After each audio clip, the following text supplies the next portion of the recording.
chicken in my teeth? No. Okay. Hey everyone, it's Amy Sherman from MLive, and this is your beer of the week. I am up at Cedar Springs Brewing in Cedar Springs with my good friend Dave Ringler. Hey, and how are he's you? rocking the suit today.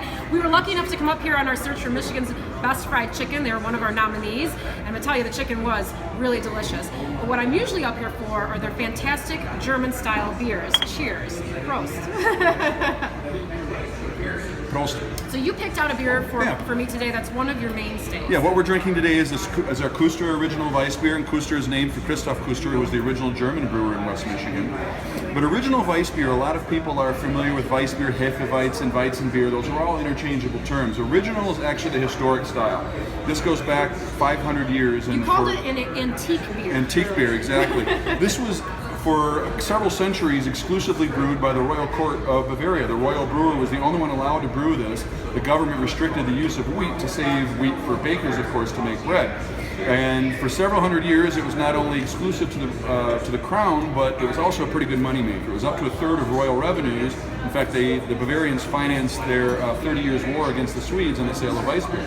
On the sale of beer. On the sale of beer. But because no one else could make this style, which was the most popular style at the time, other styles evolved, which became Munich Darks and eventually lagers.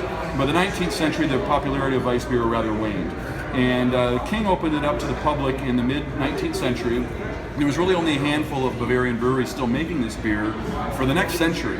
Nowadays, after the war and into the 60s, the pale version of this beer, which is what most Americans are familiar with. Right, the one, yes, exactly. Hackershore, Erdinger, Polaner, any of these, and a lot of craft breweries will make a version of it as well.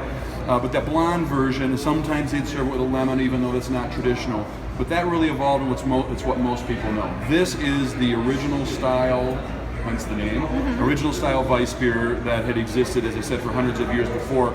There's only a handful of Bavarian breweries still making it, including the one that I started brewing in 1994. So I kind of fell in love with this style and really wanted to bring it back to the U.S. now. And to my knowledge, we're the only ones in the U.S. making this style regular. It's pretty exclusive. It's a pretty neat beer. It still has some of that fruitiness you might expect from a pale Weiss beer, but there's a little more nuttiness, a little more body, a little more caramely, almond. A little more body in general. Right, it's not quite as sweet and as flowery and as fluffy as maybe a Weiss beer. Some people that don't like Weiss beer because it's too fruity, this is not quite that extreme. But you still definitely get those notes of banana and clove. Just a hint. Just a hint, but you can tell. I mean, you can tell it's a traditional German style. Right, and it's distinct from a Dunkelweiss. A Dunkelweiss actually has chocolate malt in it, and this is actually made with caraway, so it's a little different style. But it's been one of my favorite styles all along, and I built this brewery just so I could have this style of beer. That's passion for you guys, if you didn't understand. So this again is the original Weiss beer. Kusterer Original Weiss beer. Kusterer Original Weiss beer, and you're distributing it. Yeah, this is the beer that we are now distributing. We have a handful of friends now that are working with us in Grand Rapids, not only in Grand Rapids, but all the way up to Charlevoix, up the 131 corridor. So Howard City, Traverse City, Charlevoix, Cadillac, and obviously Grand Rapids as well. We have some friends that are pouring this and spreading the word, I say. Spreading the love. Spreading the love. Of German exactly. beer. Well, if you're interested in learning more about German beer, Dave has seriously got encyclopedic knowledge about German beer. It's always fascinating. It's a labor of love. To talk to you about it. I love to hear about it. So you can always ask for them when you're at the brewery here in Cedar Springs, or check out their beer. If it's on tap, look for their red and white distinctive logo, Cedar Springs Brewing. And you also have csbrew.com. csbrew.com. And we're obviously very active on social media, Facebook, Twitter, etc. So. Awesome. Well, thanks, Dave, so much for Thanks. helping Always us great pick to our see beer you. of the week. Prost.